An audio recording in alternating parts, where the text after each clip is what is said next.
예수님께서 오병의 기적을 베푸시고 그래서 많은 사람들이 놀라고 또 놀라죠. 예수님께서 이 땅에 오셔서 표적을 행하시고 기적을 행하시는 것은 자신을 통하여서 하나님의 능력을 나타내는 것이고 또 자기의 신성과 어떤 하나님의 그 예수 그리스도의 신성과 능력을 보여주는 겁니다. 자꾸 이제 사람들로 하여금 인지시키는 거예요. 좀 깨달으라는 거죠. 깨달으라고 자꾸 그렇게 보여집니다. 물이 포도주 된 사건도 마찬가지고요. 그래서 저물매 제자들이 바다에 내려가서 배를 타고 바다를 건너 가버나움으로 가는데 이미 어두웠고 예수는 아직 저에게 오시지 아니하셨더니 큰 바람이 불어 파도가 일어나더라. 바다에서 큰 바람이 분다라면 얼마나 무섭겠습니까? 한번 상상해 보세요. 아까 이렇게 강아지들하고 있는데 바람이 창너머에서 바람이 부는데 바람이 울어요. 여러분 바람이 우는 소리 들어봤어요? 윙윙 하고 바람이 울어요. 엄청나게 크게 울더라고 바람이. 그래서 이렇게 바람이 울까? 바람이 우는 소리를 들으면 마음이 심란합니다. 심란스럽습니다. 두렵습니다. 근데 바람이 계속 우는 거야. 바람이 윙윙거리고 우는데 몇 년 전에도 그렇게 바람이 우는 것을 제가 소리를 들었어요. 굉장히 그 바람이 크게 윙윙거리고 우는데 그게 굉장히 무섭더라고요. 근데 오늘도 이 바다에 큰 바람이 불어요. 파도도 일어납니다. 바람이 있으면 파도가 당연히 따르겠죠. 그죠? 인생에 여러분 살아가면서 인생에 큰 파도가 일어날 때가 있어요. 그렇죠? 잔잔한 파도도 두려워하는데 우리 큰 파도가 인생의 삶 속에 일어난다라고 하면 우리가 얼마나 두렵겠습니까? 오늘 이 물리적인 바다에 바람이 불어서 파도까지 함께 일어납니다. 제자들은 얼마나 놀라는지 몰라요. 여러분도 만약에 그 자리에 여러분이 있었다면 놀랄 거예요. 저도 놀랐어요. 오늘 바람이 우는 소리 듣고 얼마나 놀랐는지 몰라요. 왜 바람이 불까? 왜 바람이 불까? 한 시간 동안인가 계속 바람이 불어요. 그리고 나중에 그치더라고요. 그래서 대전에 전화해봐서 전도사님한테 바람이 우는 거 오늘 들었습니까? 그랬더니 해리바람이 울어요. 그래서 오늘 바람이 엄청나게 의심스럽게 울더라. 제가 그랬는데 여러분 바람이 우는 거. 그런데 바람이 바다에 불었어. 파도까지 있어. 제자들이 얼마나 노를 저어서 10여리쯤 가다가 오늘 이 바람 때문에도 놀랬지만 예수님께서 바다 위로 걸어오시는 그 모습 때문에 또 놀랬어요. 왜 놀랬을까? 유령인 줄 알고. 그렇잖아요. 여러분 바다 위에 예수님이 걸어오시는데 놀란 거예요. 유령인 줄 알고. 그래서 20절 보니까 가라사대 내니 두려워 말라 하신대. 우리는 인생의 삶 속에서 큰 파도를 만날 때 잔잔한 파도를 만날 때는 좀 이렇게 덜 놀래겠지만은 큰 파도는 우리 인생에 있을 때 참 사망의 위협을 느낄 수 있는 생명의 위협을 느낄 수 있는 그러한 상황들이 됩니다. 죽은 것 같고 소망이 없어지고 내가 어떻게 살아야 되나 그러한 삶 속에 우리가 던져질 때가 있습니다. 그럴 때 우리는 다른 해답이 없어요. 아무리 어떤 사람이 위로한다고 위로가 그것이 해결이 될까요? 되지는 않습니다. 사람의 위로는 잠깐뿐이지만 오늘 우리 주님이 찾아오셔서 내니 두려워하지 말라. 내니 두려워하지 말라. 내가 너와 함께 있다. 내가 여기 있다. 이렇게 여러분에게 잔잔히 말씀해 주시면 여러분의 벌렁거리던 그 마음이 진정이 되지 않겠습니까? 저는 지금까지 오면서 그렇습니다. 하나님을 만나서 훈련받으며 오던 그 길 속에서 많은 풍파를 만났어요. 정말 소망이 끊어진 것 같은 풍파, 죽을 것 같은 그러한 정말 풍파를 만났을 때에 누가 위로한다고 위로와 받아주는 게 아니에요. 이것이 누가 위로해준다고 그것이 해결되는 게 아니란 말이에요. 마음이 진정되는 게 아니란 말입니다. 그런데 큰 파도가 칠 때, 풍랑이 일 때, 두려움 속에 떨고 있을 때 우리 주님이 찾아오셔서 아무것도 염려하지 말아라. 내가 너를 도울 것이다. 그 말씀 한마디면 이 벌렁거리던 가슴이 진정이 되고 마음 평안이 찾아오는 거예요. 아멘. 주님의 음성은 여러분에게 평안을 줍니다. 아십니까? 주님의 음성은 여러분이 어떠한 상황 속에 있을지라도 주님의 음성이 여러분에게 들려지면 여러분 마음에 평안이 옵니다. 그래서 그 과정을 통과할 수 있고요. 인내할 수 있고요. 풍파가 올 때가 많죠. 사람이 잘못 살아서 풍파가 올 때도 있지만 하나님의 어떠한 과정을 하나 통과하게 할 때 이 풍랑을 만나게 할 때도 있습니다. 꼭 거쳐야 되는 그러한 파도가 있을 때도 있다는 거지. 그래서 하나님이 그걸 인내케 한 그런 잔잔한 하나님이 얘야 두려워하지 말아라. 내가 너와 함께 있다. 내가 너를 도울 것이다. 아무것도 염려하지 말라. 그 말씀만 들려지면 마음이 찬찬해집니다. 고요해집니다. 그리고 어떻게 해요? 평안이 찾아오지요. 그래서 그 상황을 잘 인내로 이겨나갈 수 있도록 그렇게 우리를 인도해 주시는 그분을 여러분 만나시기 바랍니다. 오늘 그분을 만나시기 바랍니다.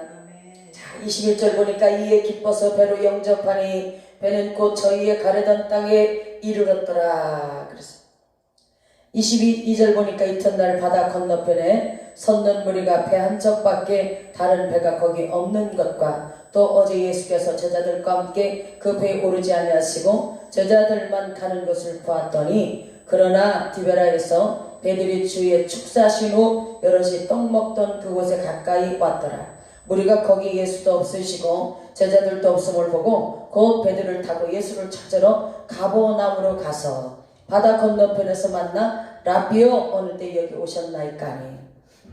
오늘 사람들이 예수를 찾으러 다녀요. 예수님을 찾으러 다녀요. 근데 그곳에 오병의 기적을 베풀었던 그곳에 가니까 없어요. 제자들도 없고 예수님도 없어요. 그러면서 이제 디베라로 갔을 때 가버나움으로 갔을 때 오늘 찾지 못하고 바다 건너편에서 예수님을 만납니다. 그래서 라비라는 것은 선생이요 어느 때에 여기 오셨나이까 하니 예수께서 대답하여 가라사대 내가 진실로 진실로 너희에게 이르노니 너희가 나를 찾는 것은 표적을 본 까닭이 아니요 떡을 먹고 배부른 까닭이로다. 오늘 예수님께서 오병의 기적을 베푸신 것은 거기에는 어떤 영적인 의미가 담겨 있는데 그것은 뭐냐면 예수님이 산떡으로 이 땅에 오셔서 이 생명의 양식을 공급해 주는 자를 그렇게 사람들에게 인식시키기 위한 거죠. 그래서 여러분들이 이 땅에서 물리적인 양식을 먹고 사는 것처럼 하나님 나라에서 예수 그리스도를 통하여서 썩지 않는 생명의 양식을 준다라는 것을 그것을 깨우치기 위한 그러한 거기에 하나님의 섭리가 담겨있기도 하다는 겁니다. 그래서 오늘 썩는 양식을 위하여 일하지 말고 영생하도록 있는 양식을 위하여 하라. 이 양식은 인자가 너에게 주리니 인자는 아버지 하나님의 인친자시니라. 자기 자신을 소개하는 거예요. 이 생명의 양식을 영생하도록 주는 생명의 양식을 주는 자라는 것을 자신이 주는 것이라는 것을 오늘 소개하지 않습니까? 그러니까 어떤 예수님이 이렇게 사역 속에서 보면 간접적으로 이렇게 자꾸 그것을 어떤 것을 이루기 위해서 그것을 인지시키기 위해서 많은 사람들에게 자꾸만 이렇게 나타내 보여주시는 거예요. 조금 이렇게 자기 자신을 드러내면서 어느 날 이것이다라는 것을. 그러면서 십자가 사건도 마찬가지죠. 계속 십자가 사건을 그렇게 말씀을 하지 않습니까? 만약에 그러한 말씀이 없이 그러한 가르침이 없이 어느 날 십자가 사건이 이루어졌다라면 다 넘어지고 실패할 수밖에 없겠죠. 그렇죠? 그러나 자꾸만 그들에게 가르쳐주는 거예요. 이렇게 될 것이다. 이렇게 될 것이다. 하나님 예수님께서 이렇게 표적과 기적들을 통하여서 자기 자신을 드러내시면서 신성을 드러내시고 하나님의 놀라운 능력과 하나님의 자신을 보낸 자라는 것을 드러내시는 사건들이 많이 있어요. 그것을 확 드러내는 것이 아니라 자꾸만 이렇게 어떤 사건을 통해서 드러내십니다. 그래서 그들이 자꾸만 깨닫고 깨우치고 그것을 알아가도록 그렇게 하시는 일들을 바라봅니다. 그래서 자 28절 봅니다. 시작. 저희가 묻되 우리가 어떻게 하여야 하나님의 일을 하오리까? 예수께서 대답하여 가라사대 하나님의 보내신 자를 믿는 것이 하나님의 일이니라 하시니라. 하나님이 보내신 자가 누군가요? 하나님이 보내신 자가 누구예요? 예수님입니다. 예수 그리스도를 믿는 것이 일하는 것이라는 거예요. 예수 그리스도를 믿는 것이 아무나 믿어지나요? 예수님이 여러분이 믿으려고 해서 믿어지는 게 아니란 말입니다. 예수를 믿는 것이 아무나 믿어지는 게 아니란 말이에요. 여러분 안에 계신 성령님이 믿어지게 하셔야 돼요. 여러분의 믿음이 있다면 성령님 여러분 안에 계셔서 믿어지게 하신 일임을 기억하시기 바랍니다. 오늘 하나님의 보내신 자를 믿는 것, 예수 그리스도를 믿는 것이 하나님의 일이라고 예수님이 말씀하고 있습니다. 그래서 저희가 묻되 그러면 우리로 보고 당신을 믿게 행하시는 표적이 무엇이나이까? 하시는 일이 무엇이나이까? 기록된 바 하늘에서 저에게 떡을 주어 먹게 하였다함과 같이 우리 조상들은 광야에서 만나를 먹었나이다. 모세시대 때는 광야에서 만나를 먹은 것을 표적으로 봤단 말이에요. 그들이. 그런데 예수님은 뭘로 우리를 믿게 하시려나이까? 그런 질문이 아닌 질문입니다. 그래서 32절에 보니까 예수께서 이르시되 내가 진실로 너에게 이르노니 하늘에서 내린 떡은 모세가 준 것이 아니라 오직 내 아버지가 하늘에서 내린 참떡을 너에게 주시나니 하나님의 떡은 하늘에서 내려 세상에게 생명을 주는 것이니라. 오늘 그들에게 모세가 내려준 걸로 알고 있는 그들의 만나가 오늘 하나님이 하늘에서 내려준 참떡이라는 것을 소개하고 있습니다. 가르쳐. 잘못된 생각을 바꿔주시는 것. 아멘. 잘못된 생각, 잘못 알고 있던 것들을 바꿔주시는 것. 진리로 말미암아 그들을 다시금 깨우쳐주는 겁니다. 그러면서 자 보세요. 하나님의 떡은 하늘에서 내려 세상에게 생명을 주는 것입니다. 아멘. 여러분이 세상 끝이 될 수 있고요. 여러분이 세상입니다. 언젠가 그래 하나님께서 세상을 들어올려라 종아그래서 아니 하나님 제정신인가요? 제가 뭔데 세상을 들어올릴까요? 그랬더니 나중에 한참 뒤에 깨달은 것이 무엇이냐? 여러분 한 사람이 세상이라는 거예요. 아멘. 세상에 속했던 여러분들을 하나님 앞으로 인도하여서 여러분들을 참으로 이 영생하도록 영원한 생명에 들어갈 수 있도록 그렇게 잘 세워서 양육해서 온전한 성도로 그렇게 세움을 입는 것이 그 일이라는 것을 알게 됐어요. 여러분의 세상 끝이고 여러분의 세상이고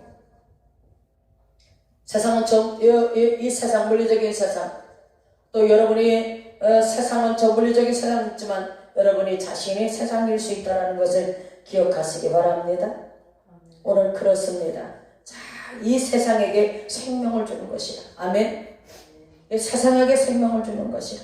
저희가 가로되 주여 이 떡을 항상 우리에게 주소서. 예수께서 가라사대 내가 곧 생명의 떡이니 내게 오는 자는 결코 줄이지 아니할 터요 나를 믿는 자는 영원히 목마르지 아니하리라. 예수님이 접근하시는 방법이 참 기묘합니다.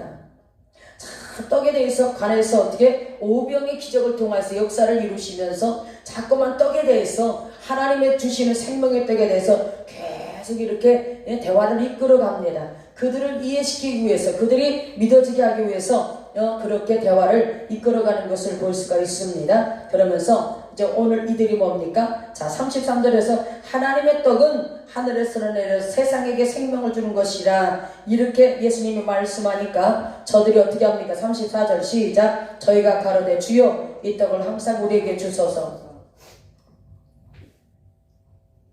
주여 이 떡을 항상 우리에게 주소서. 이렇게 저들이 대답하니까 예수님이 또 시작. 예수께서 가라사대 내가 곧 생명의 떡이니 내게 오는 자는 결코 줄이지 아니할 터요 나를 믿는 자는 영원히 목마르지 아니하리라. 자신이 생명의 떡이라는 것을 오늘 소개합니다. 사마리아 여인에게 생수를 주기 위해서 영원히 목마르지 않는 생수를 주기 위해서 접근하셔서 그에게 대화를 이끌어가는데 참 아름답게 참 지혜롭게 예수님은 지혜 자체이시니까 그렇게 했지만은 참 그 본을 받을 수 있어요. 이끌어가는 대화를 잘 이끌어가잖아요. 그가 정으로 그 생수에 대해서 갈망하게끔 말입니다. 그래서 생수를 영접할 수 있도록 그렇게 한 것처럼 오늘도 그렇지요. 그래서 믿는 자는 영원히 목마르지 아니하리라. 내게 오는 자는 결코 줄이지 아니하리라. 아멘. 생명의 떡을 공급한다는 것. 예수님 자신이 생명의 떡이라는 것을 오늘 설명하고 있다는 거예요. 그러나 내가 너희더러 이르기를 너희는 나를 보고도 믿지 아니하는도다 하였느니라. 보고도 믿지 않는 거예요. 믿어지지 않는 겁니다. 믿어지지 않는 거예요.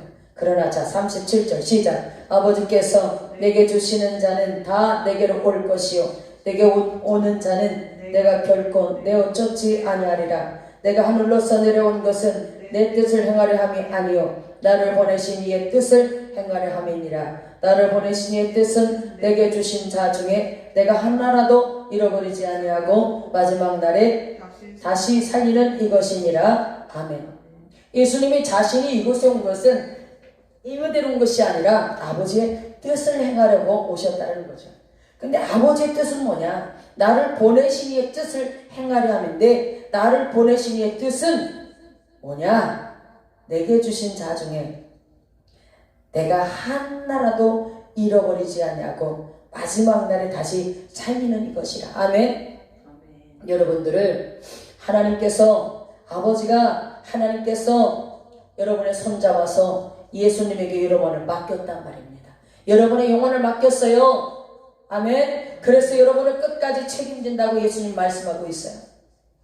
여러분이 아무리 곁길로 가려고 해도 여러분이 예수님을 제대로 믿지 않고 곁길로 가려고 해도 예수님을 여러분을 끝까지 놓지 않는다는 거예요.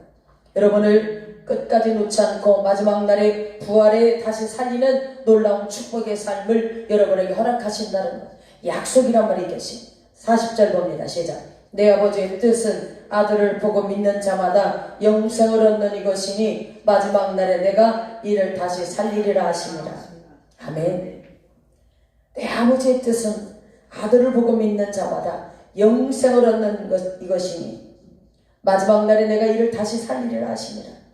마지막 날에 부활에 참여케 하는 부활의 축복을 여러분에게 주시기 위한 것이란 말이에요. 이것이 아버지의 뜻이란 말이죠. 하나님 예수님은 그 뜻을 이행하고 그걸 지키겠다고 약속했단 말입니다. 아멘.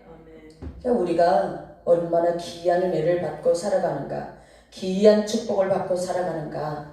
단지 돈이 없어서 불평하고 환경이 어렵다 불평하고 원망하지 마세요.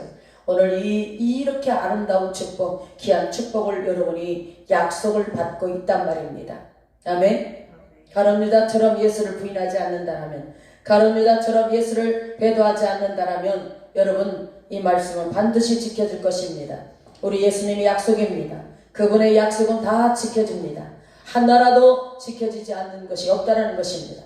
여러분 기억하세요. 우리는 이 땅에서 물리적인 것, 눈에 보이는 것만 가지고 우리가 한탄하고 원망하지 마시기 바랍니다.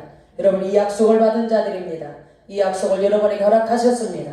꼭 기억하시고 마지막 날에 다시 살려지는 부활에 참여하는 귀한 축복이 여러분에게 있습니다. 꼭 기억하시고 말씀을 꼭 잡으시기 바랍니다. 아멘.